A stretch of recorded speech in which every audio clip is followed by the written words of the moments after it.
Pensa comigo, tem como conhecer o ser humano em um mês? É óbvio que não. No mínimo leva anos para se conhecer uma pessoa, né? Porque cada indivíduo é um universo. E é por essa razão que eu digo que tu não aprende o tarô em um curso de um mês. Né? Eu percebo que a maior dificuldade para quem está iniciando os estudos do tarô está em como contextualizar o simbolismo das cartas com a vida de quem está consultando.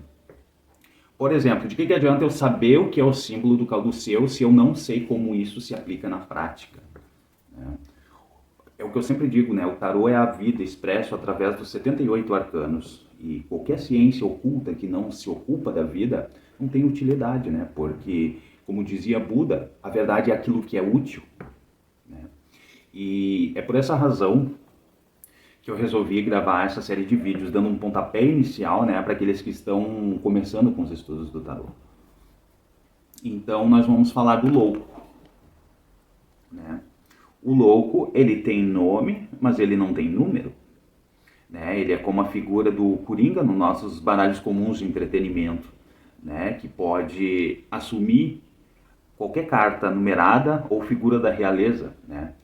Portanto, ele representa o potencial de ser, né? Mas um estágio ainda imaturo, não manifesto.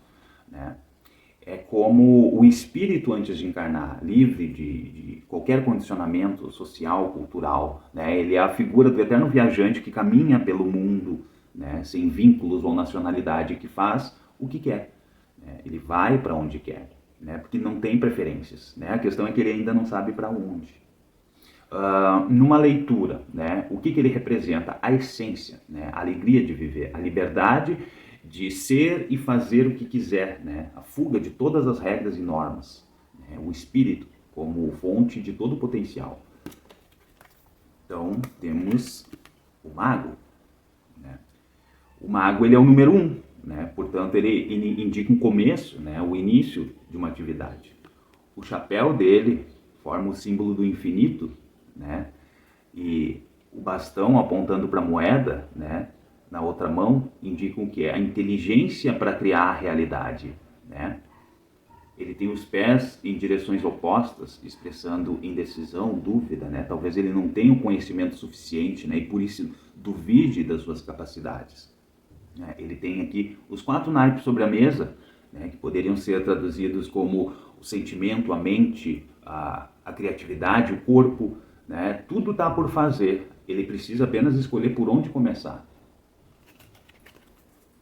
Então nós temos a papisa, né? E aqui nós vemos que a imagem mostra uma freira dentro de um templo segurando um livro.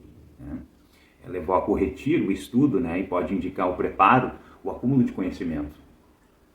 Ela simboliza uma mulher de grandes qualidades morais, né? Que transmite um ideal de pureza. Né? Ela está disposta a ensinar, né? E também remete à figura da papisa Joana, que era uma professora, né? E que teve que esconder a sua verdadeira identidade, né? Para preservar, né? o seu ofício. Né?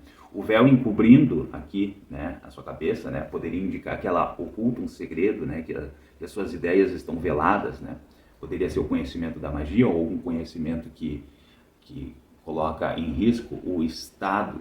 Né? Então nós temos a imperatriz. Né? Na imagem a gente vê aqui uma mulher que tem o status de uma governante, né? Ela pode representar a mãe, uma patroa ou qualquer outra figura feminina de autoridade, né? Segurando um cetro aqui assim, ó, na altura do ventre, que é um símbolo de poder e de autoridade. Né? Indica o quê? Que o poder dela reside na capacidade de criar e de conceber, né? Como poderia indicar também uma força, um poder que vem das entranhas, a potência sexual.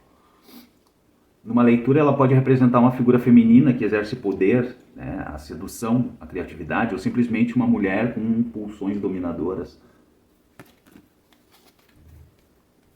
Então, nós temos também um imperador formando um casal com a imperatriz. Né? Ele também tem o status de um governante. Né? Então, ele simboliza a figura do pai, a figura masculina que estrutura e organiza o que foi previamente criado pela imperatriz. Né? Ele ergue um cetro também, né? Como um gesto de comando, né? Representando a autoridade, a ordem, o controle. As pernas dele se cruzam, né? Formando o número 4, né? Que é o número da estabilidade. Estável, como os 4 pés de uma mesa. Né?